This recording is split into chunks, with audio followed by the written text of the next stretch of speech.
Okay. I assume you all see the screen? Yeah. First of all, Artemis and Yanir, I thank you kindly. Very, very nice of you to invite me to give this talk. I want to give you a taste of the issues that we deal with when we deal with the archaeology of the Negev.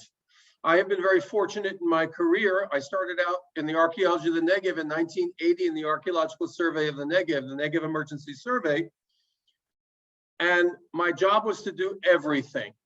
My formal training was in classical Paleolithic archaeology, but the survey was a salvage project, a very large scale salvage project, and it offered me a different career from lithics. So what I'd like to do is give you a personal overview of some of the issues that I think have been crucial in understanding the long-term history of the Negev. So this is just a taste. This is not a detailed explanation of any particular problem. And now, why? There we go. So we start out with the location of the Negev. I'm sure you're all aware that the Levant in general is the crossroads of the three continents. And from the very beginning, the Negev has been a transit point from Africa into Eurasia. You see also it's on the edge of the Sahara-Arabian climatic belt. Hold on, there we go. And you can see in more detail here, let me see if I can, oh, no.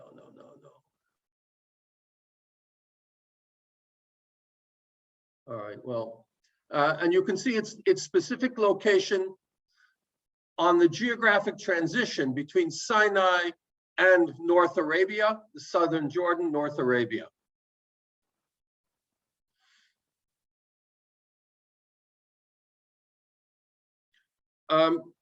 Crucial to understand here, and you can see it from this map, is that the Negev is a modern construct. What we're not seeing a natural geographic zone. What we're seeing is something constructed by modern borders, by modern geopolitics. So the borders of the Negev, and you can see here the border fence, literally difference between pastoralism and non-pastoralism here. And of course, sorry. And of course, the Wadi ARWA here, the Rift Valley. These two, what seem to be obvious borders, never functioned in the long history of 2 million years plus as natural borders. So the Negev is an open system. It's only closed to those of us doing research because, like all the rest of the Near East, we are limited by the constraints of modern geopolitics. So I'm focusing on a small area, and the scale is crucial. It's a very small area because that's all I can work in. All right, but we shouldn't have any delusions. This is part of a much larger system. It's an open system. It's also environmentally variable.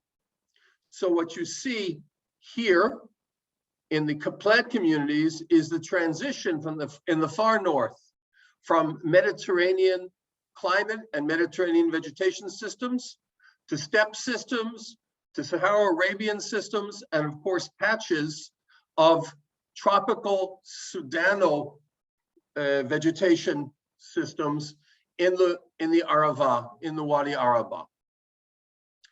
This geographic mosaic plays a major role in how cultures adapted to the region. And to be very, very brief, that northern part of the Negev, so if you see where it says Dead Sea and take a line straight across, That's the edge of dry farming practicability. Beersheva today is the 200 millimeter rainfall ISO height. Everything south of the middle of the Dead Sea there, you can't do dry farming. The history of the Negev is a very, very long history. We have artifacts that go back to the Pleistocene. We have artifacts that we do not have any in situ sites going back to the lower Paleolithic.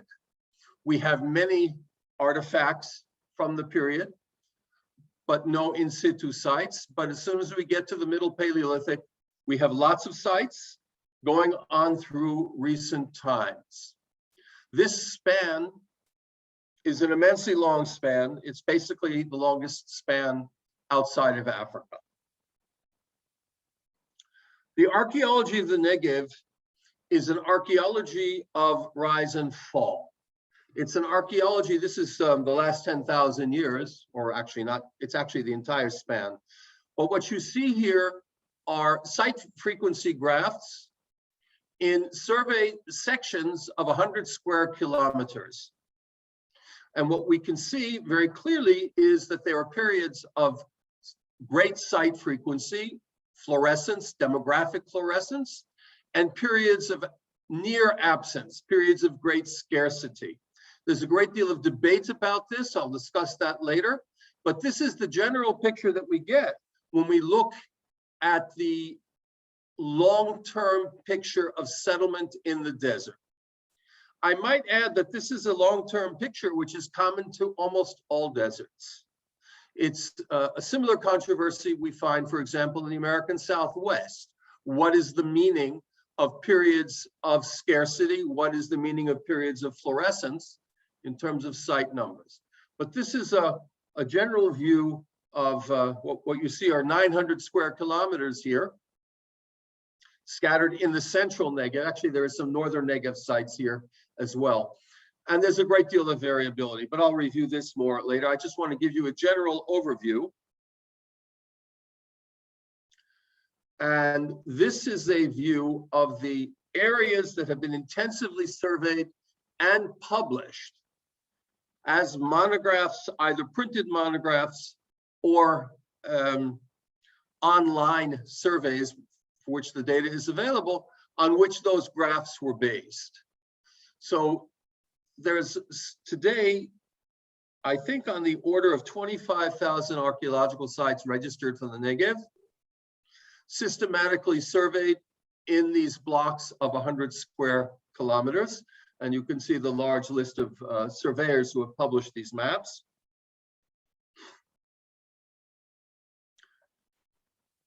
And just to emphasize that we always have a problem with survey. Survey is always a sampling issue.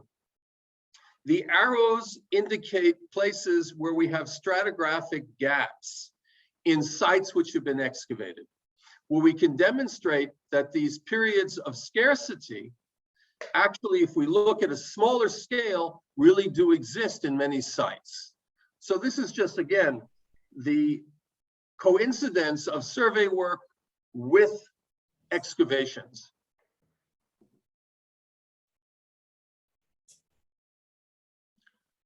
The Negev is an extension of the Mediterranean system on the one hand and the Sahara-Arabian system on the other. This is a picture of one of the classic cyclones, Mediterranean cyclone systems coming in off of Greece, off of Turkey. You can see that it's, well, classic cyclone system. And in a major work that was conducted by Yehuda Enzel, he demonstrates, you can see the coast of the Eastern Mediterranean there actually dictates the extent of the penetration of these cyclone systems into the Negev.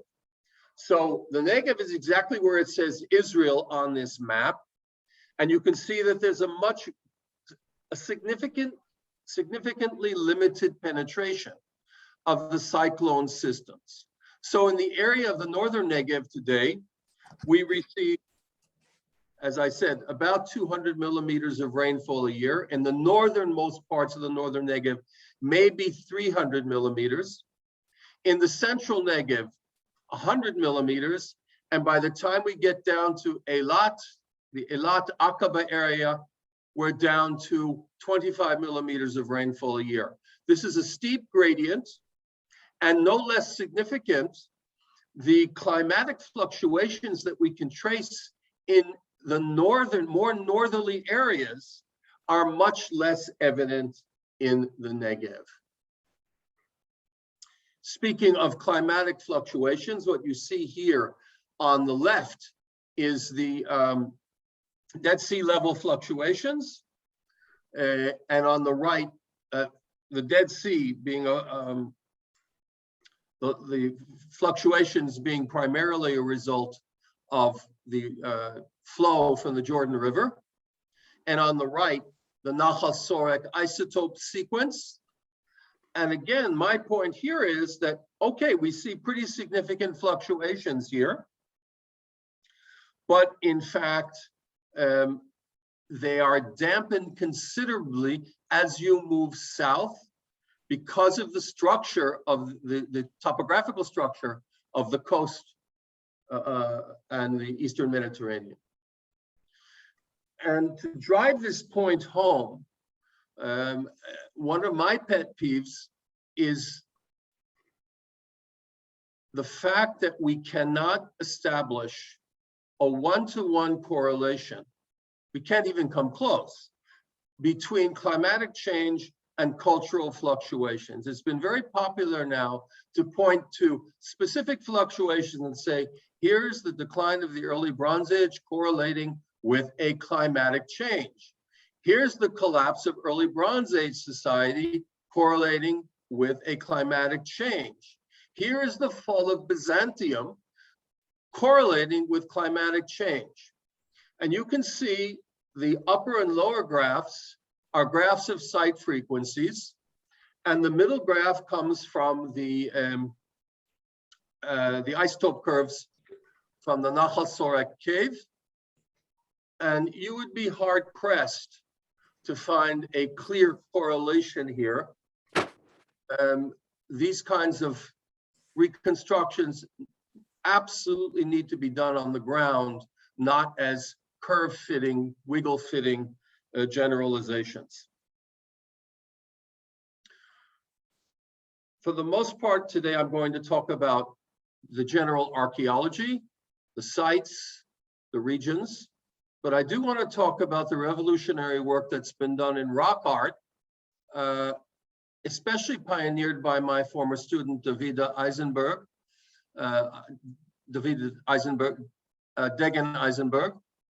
and now by more students, Lior Schwimmer, who have systematically registered tens of thousands of rock art elements in thousands of rock art panels. And they've been able to reconstruct sequences based on patina changes, changes in the hue of the rock art. The work was pioneered, of course, by Emanuel Anati, but he focused on very specific areas, and I think that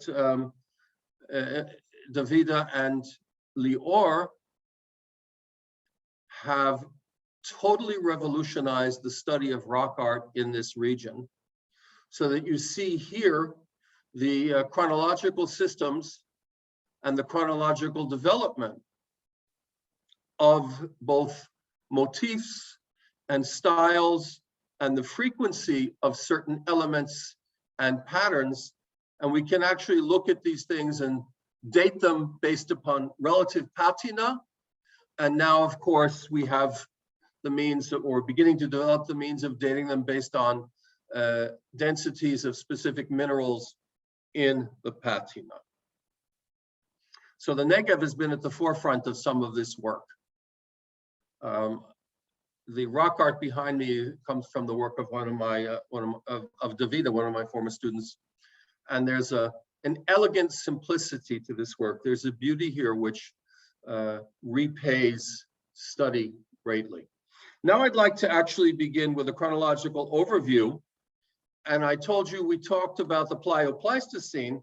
And what you see here is a chopping tool, a bifacially retouched pebble found in the conglomerate at Steboker, overlooking Nachal, and that conglomerate has been dated to the Pleistocene based upon geomagnetic reversals. So that we don't have an in situ site. We go through the conglomerate and we can pick out here and there these choppers, which are unquestionably artifacts.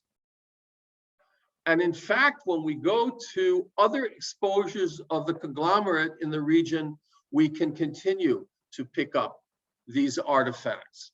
So we have a horizon here dating to the Pleistocene, which would very nicely connect up with sites in Georgia, sites in the rest of the world. This is the land bridge. This is how this is evidence for that first wave out of Africa. And this is pre-Acheulean.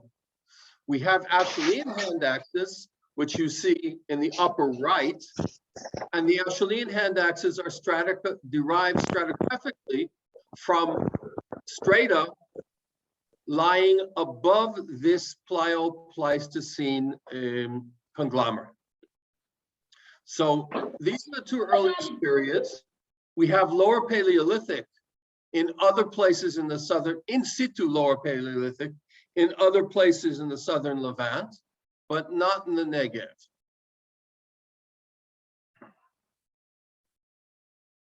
We have a great deal of middle Paleolithic.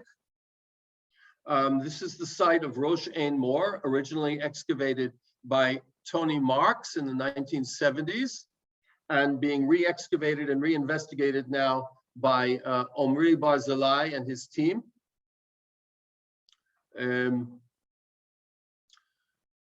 I think this is a site that I take students to see in their very first year in archaeology, because it very well illustrates the absolute importance of reconstructing environments before we try to understand the archaeology itself. So you can see that Rosh Ein Mor is located on top of a cliff. You can see in the upper left, the site is actually located in alluvial sediments next to the cliff. And the bottom line here, of course, is that the cliff didn't exist when the site was occupied. So that we have a major canyon, which has developed in the last 60,000 years, 70,000 years, since the site was occupied. And this is a fundamental difference between prehistoric archaeology in the Negev and all later archaeologies. In later archaeologies, even when we have environmental change, it's not of the scale of total modification of the landscape, which is what we see here. So this is just a classic, again, this is a personal review. This is where we take our students to show them you can't assume that the environment in any way relates to today's environment, the ancient environment. And of course, when we look at Rosh Ein Mor, we know there was a running river there at 60,000 years ago. I'll add one side note. The date of this is disputed, and it's been revised several times already, but I won't go into the details of that. Tony Marks also revolutionized the transition, our understanding of the transition from middle to upper Paleolithic in the region, in a site called Boker Tachtit, also in Nachal, and you see the site here, also being reinvestigated by a team led by Omri Barzilai. And what Marks was able to do was demonstrate a smooth transition from Levallois technology at 48,000 to upper Paleolithic technologies by 39,000. So in 4 separate strata, he demonstrated the technological transition from middle to upper Paleolithic. Again, Paul Goldberg's work on the sediments show a flowing river in a place where there is no flowing river today, it's just flash floods. And Tony was able to do this by using what was then a revolutionary method. He employed slave graduate students to refit cores. And that refitting, of course, has become a standard method in prehistoric archaeology today. We have lots of upper Paleolithic sites in the Negev. We have a complex, like the rest of the southern Levantine deserts, we have a complex set of cultures, complex variability. One of the great things about surveying in the Negev is that you can actually find in situ sites on the surface, especially in the dune areas. This is a site called Givat Tile 33. And you see how it looked when we discovered it.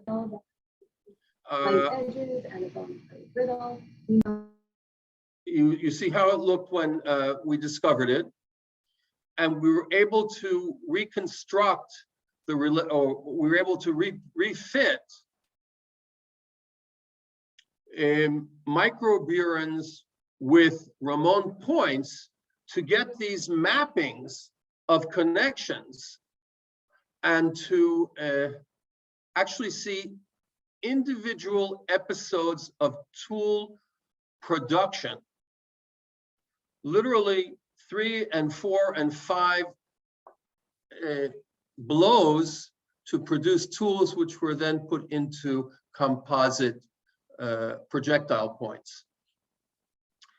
One of the key issues here, and one of the reasons that I'm bringing this up, is that Nigel Goring-Morris's work showed back in the 1980s that through the use of, let's call it micro attribute or micro typological attribute analysis, we can achieve very, very fine subcultural resolution, which can be tied to geographic variability as well.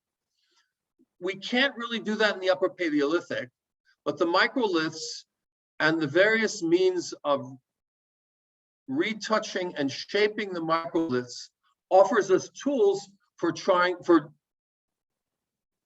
refining archaeological systematics.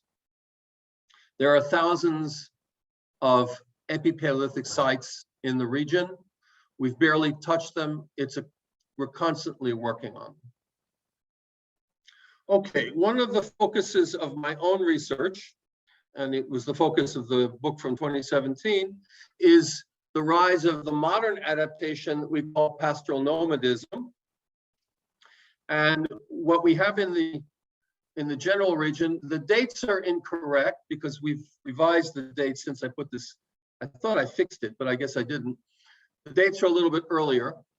But if we look at the Negev at, say, 75 or 8,000 BC, in spite of the fact that we have agriculture and the introduction of domestic goats and perhaps sheep into the Mediterranean zone, in the desert zone, we have continued hunter-gatherer adaptations. There's no penetration of domesticates, either animal domesticates or obviously plant domesticates, agriculture for obvious reasons, climatic reasons, for another 1,000 years. We don't have evidence in the Negev for the presence of domesticates until at the earliest, the PPNC. The earliest direct evidence that we have comes from this rock shelter that you see here, called the Ramon 1 rock shelter, where we have dung layers which are dated to 6,000 to 6,200 BCE, calibrated. This is important. This actually postdates the first evidence for the presence of domestic sheep or goat, for example, in Eastern Jordan, by hundreds of years, but it's the earliest evidence for stabling. for the use of rock shelters for sheltering herds, for large herds. So if we look at the evidence for the introduction of domestic animals, domestic sheep and goat into the desert regions, the earliest evidence is not clearly associated with large herds. In fact, seems to be a kind of ad hoc adaptation, a mosaic patchwork system of adaptation of small numbers of animals by hunter-gatherers. In these rock shelters, which have layers of dung, 10, 20 centimeters thick, as early as 6,000 BCE plus, we have the first evidence for large herds. These are being, this research, of course, is ongoing. We recently did some chemical analyses of these. We're able to establish the season of occupation of the rock shelters, etc. Following the adoption of herding strategies into the desert, which occurs, as I said, in the mid to late 7th millennium BCE. By the 6th millennium BCE, we begin to get monumental cult structures. Now, I need to be very clear here. Cult exists everywhere among every Homo sapiens group that ever existed. We're talking about monumental cult. We're not talking about small scale modifications, small scale structures. The structure that you see here weighed originally, it has a mass of some 30 tons of rock. You can see the alignment. We're looking to the northwest or northwest-west, and we're looking between two small hills towards a black volcanic mountain, towards a major cliff of the erosional cirque called the Ramon crater.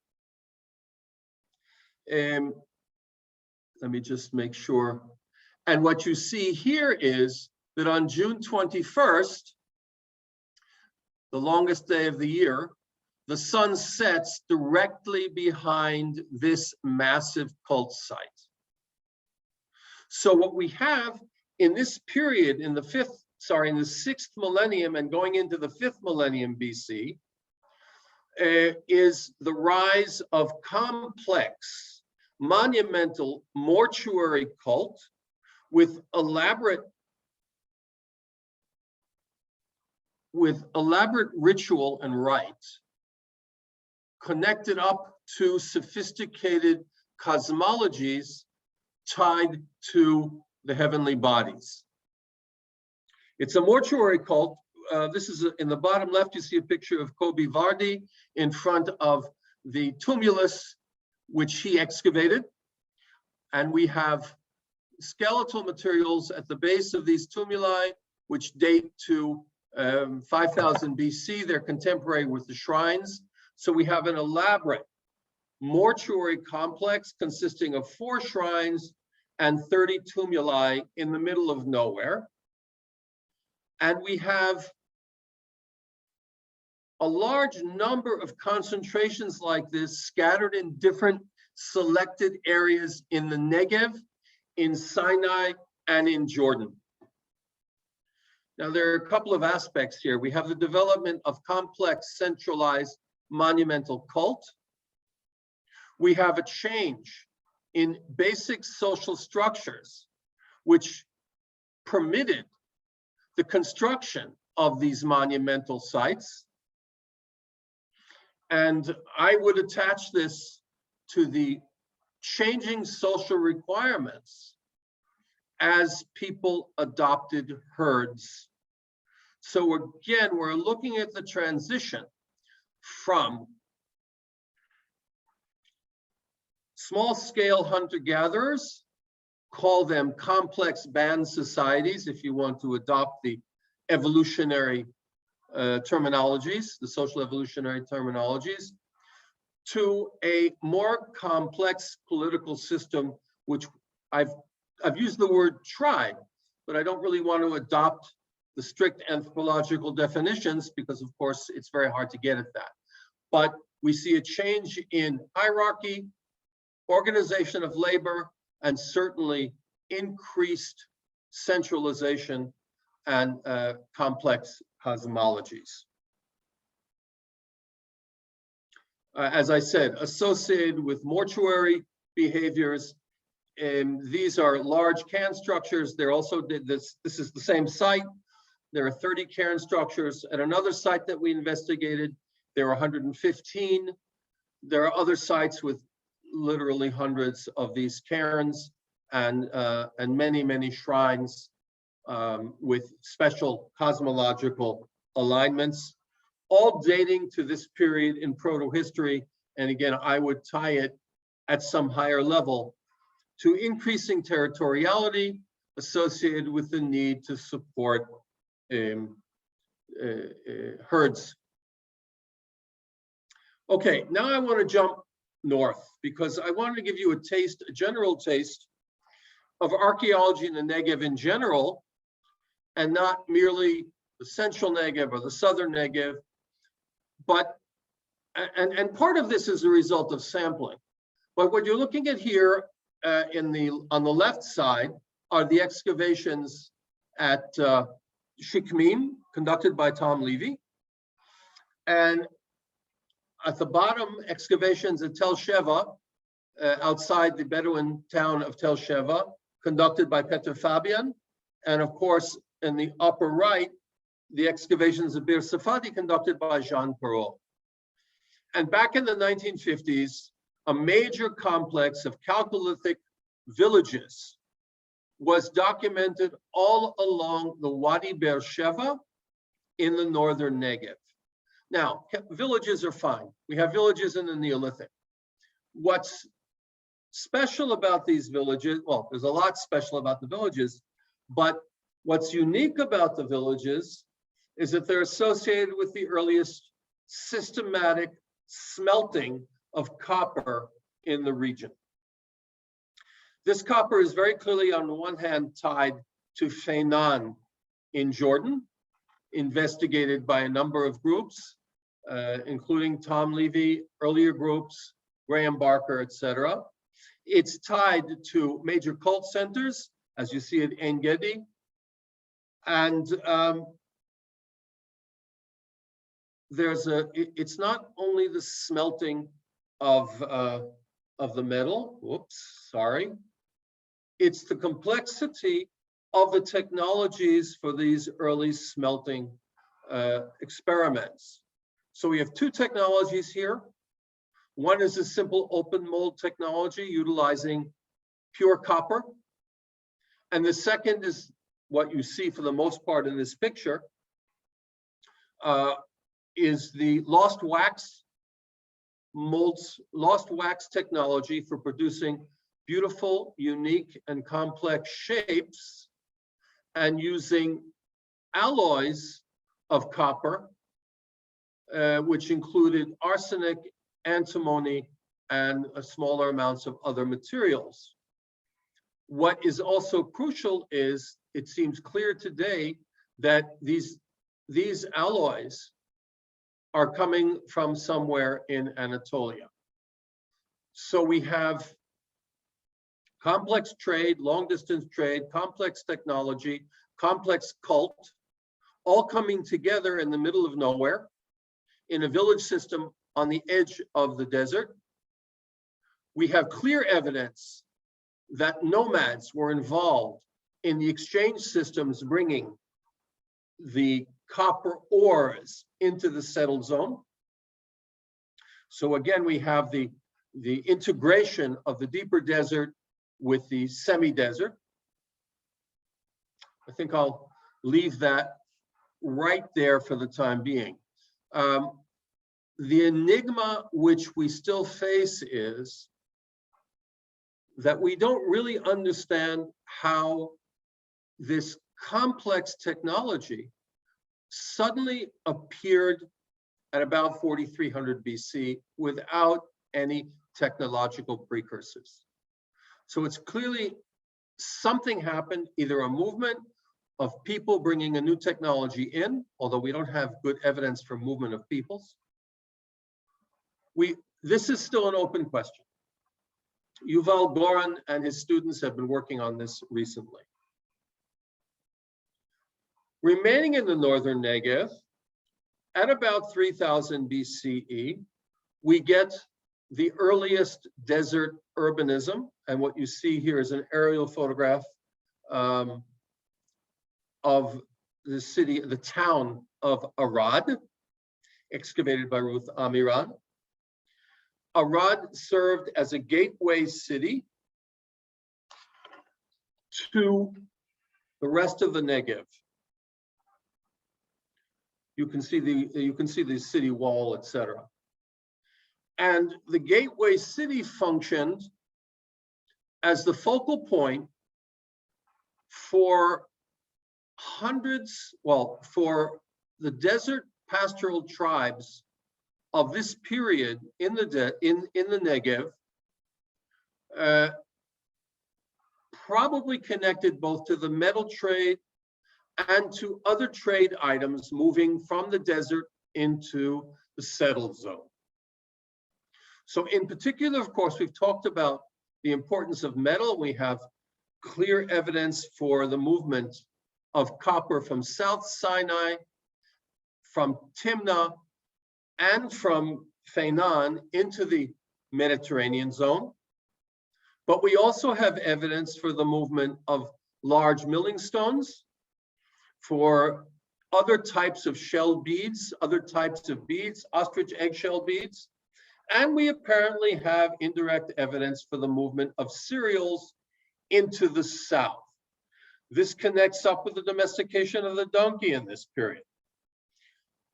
As an aside, we also have obsidian moving from eastern Turkey all the way down into the central Negev, not functioning as a raw material for tool use, but obviously as some kind of special semi-precious stone. This period in the central Negev shows a 10-fold increase in number of sites. So we have an interacting system of demographic increase, economic input, urbanism, and exchange systems between the desert and the settled zone, with Arad, that urban center in the northern Negev, serving apparently as the focal point. I don't think it was the only focal point.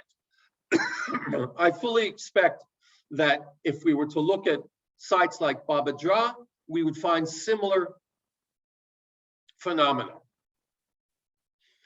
But again, we're talking about the Negev, and this is a personal perspective. Staying on the personal, what you see here is Yochanan Aharoni's excavations at Tel Sheva from 1969 to 75. I excavated there in 1973, my first dig.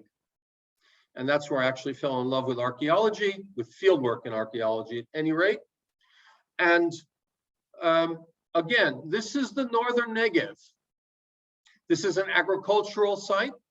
I need to, it's apparently a garrison site or an administrative center, because work by my colleagues at Ben Gurion University, especially led by Peter Fabian, in the old city of modern Beersheva, shows that the biblical city of Beersheva probably lies in the market area, under the market area of the modern city. But here you have a window into the biblical period in the northern Negev, with all the complexities of Tel archaeology. And you can see the stratigraphy in the right-hand slide, which is, again, one of these classic lessons for first-year students. We take them to the Tel and we say, here you can see stratigraphy in action. In the central Negev, in we have a series of fortresses with large-scale cisterns, which exist basically the same time as the lower levels of Tel Sheva. This is the subject of great dispute, and being in the biblical period, I've made a career of avoiding the dispute.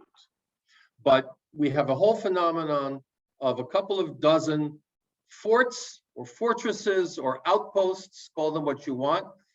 There are disputes about who's resting there, who's sitting there, occupying these sites, and what their functions are. What's very clear is we have major economic input into the arid zone, as we have dozens and dozens of cisterns, as you see here, which would have required thousands of days of labor.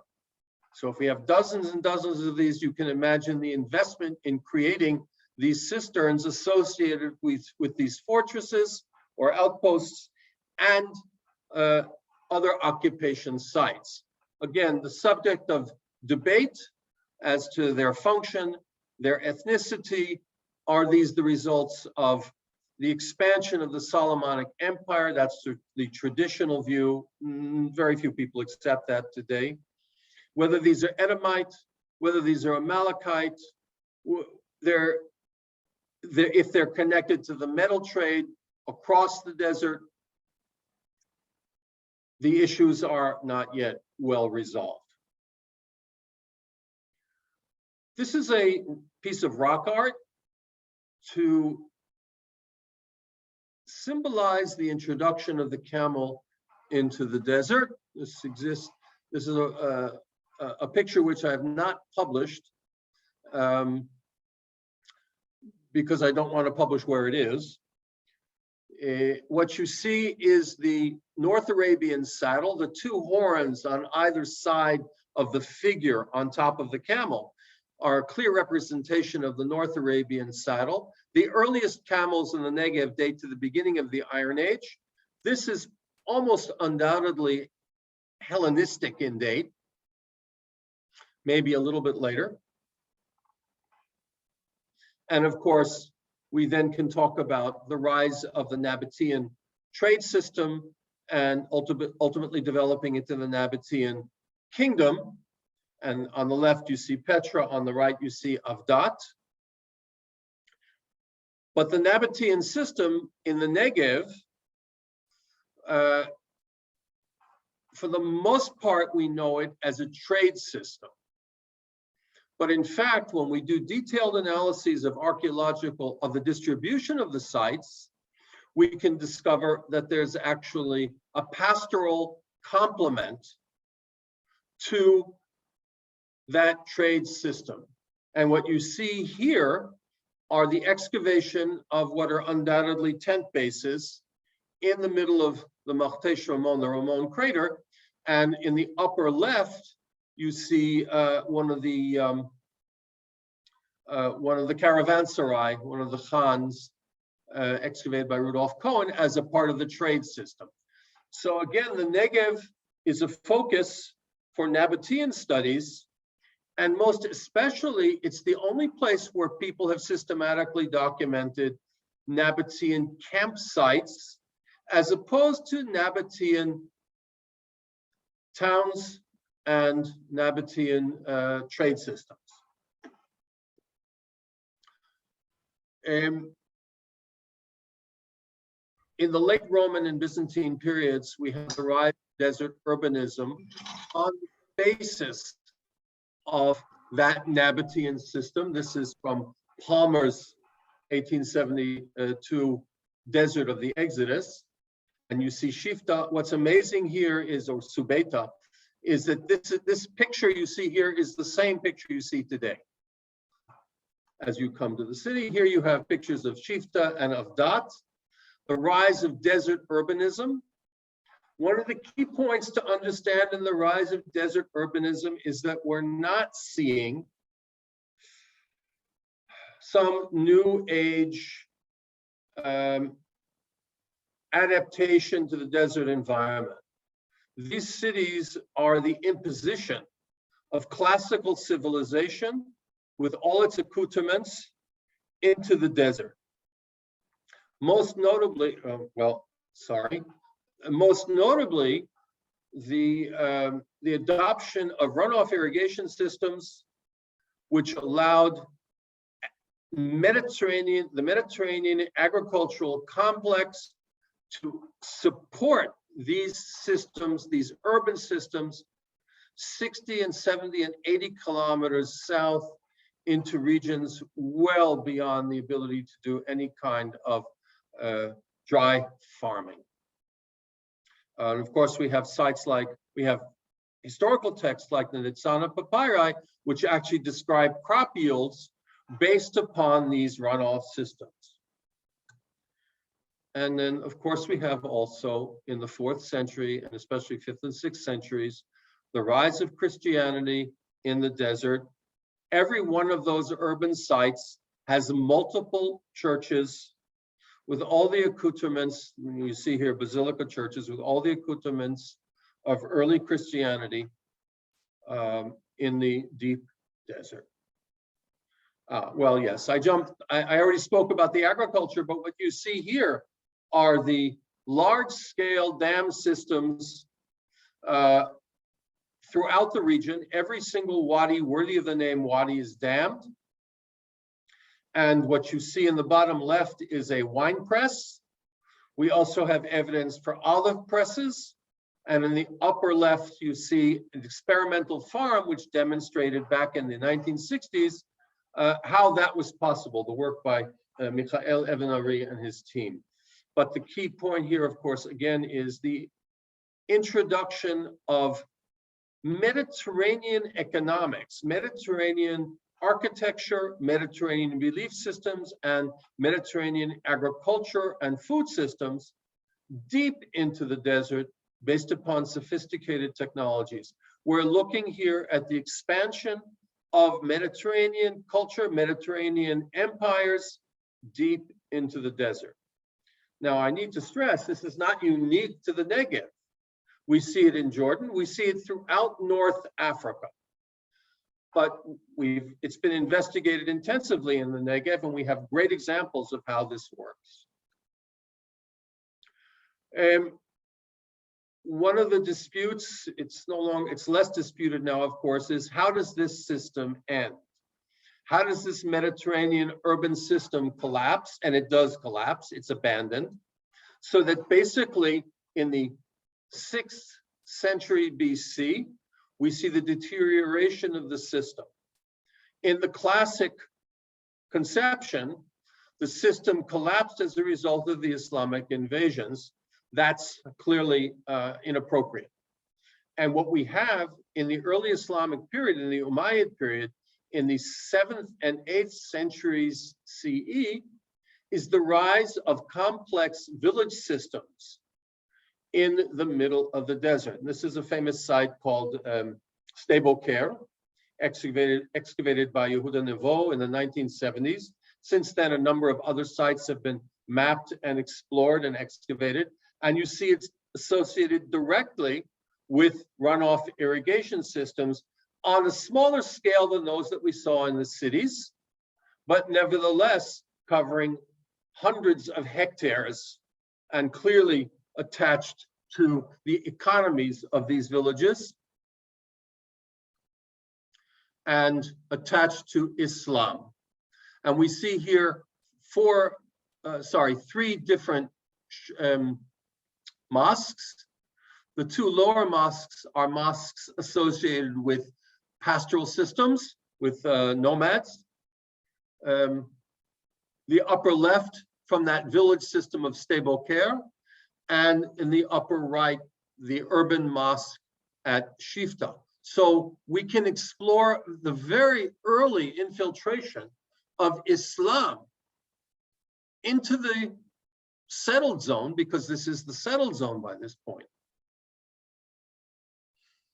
And we can also see the direct continuity between the pastoral systems of the early Islamic period and those which developed continuously from those Nabatean pastoral sites that I showed earlier through Roman, Byzantine, and early Islamic pastoral systems.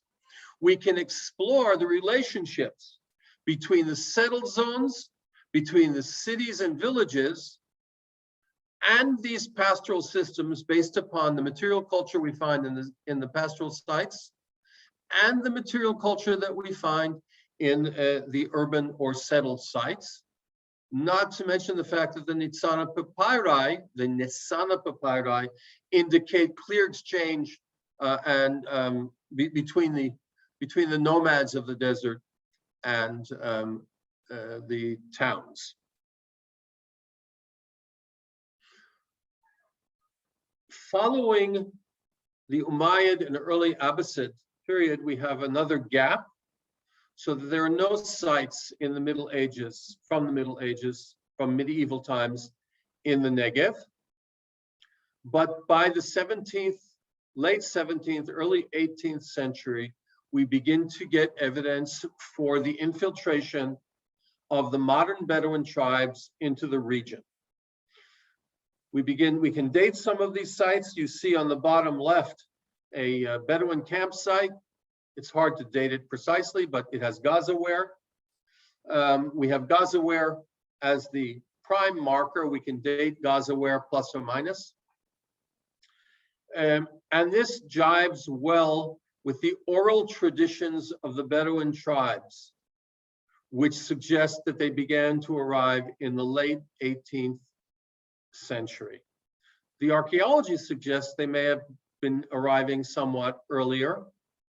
But again, we can actually now begin to do an archaeology of the Ottoman nomads. And Ben Seidel has been working on this in particular. So this is just a kind of summary graph showing that we can actually trace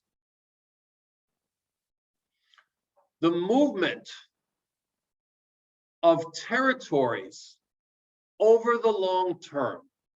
And here, and Guillermo's probably not here anymore, but this is a classic graph, which the idea I took from Bob Adams from when I was a student many years ago in Chicago, the rise and fall and changing demographics. But here I also attach it to territories. And we can trace how sedentary societies advanced into the desert and retreated from the desert in different periods. And we can also look at how tribal societies, nomadic societies, ebbed and flowed in different territories in the region. There are some periods where we have very little of either. There are some periods where the two converge, and there are some periods where one side or the other pushes against one another. So we can actually begin to look at long-term fluctuations and long-term changes in territorial systems in the desert. And I always like to end on Ozymandias, Shelley. And this is, of course, from my area. And I'm now exactly at the 45-minute mark, which is what I was requested. Should I, Yanir, should I stop share? המטרה של ההרצאה הזאת היא לתת טעם לאושר הארכיאולוגיה של הנגב, למרות שאנחנו מאפיינים את המדבר כחוסר בציביליזציה, עם מעט פוטנציאל להבנת תרבות והיסטוריה ואבולוציה, הארכיאולוגיה של המדבר הוא עשיר ומרגש לכל אחד שמוכן לעזוב את הפרקונספציות של ארץ המיושבת מאחור. הנגב יושב בהצלבת הדרכים בין אפריקה, אסיה ואירופה, ואכן יש לה היסטוריה ארוכה מאוד של מעבר של חדירות ושל התפתחות מקומית מאז תחילת ההתיישבות האנושית ותחילת היציאות או יציאות האדם מאפריקה לפני כ2 מיליון שנה. הוא מדבר, אבל הוא מדבר שהוא פסיפס של נופים עם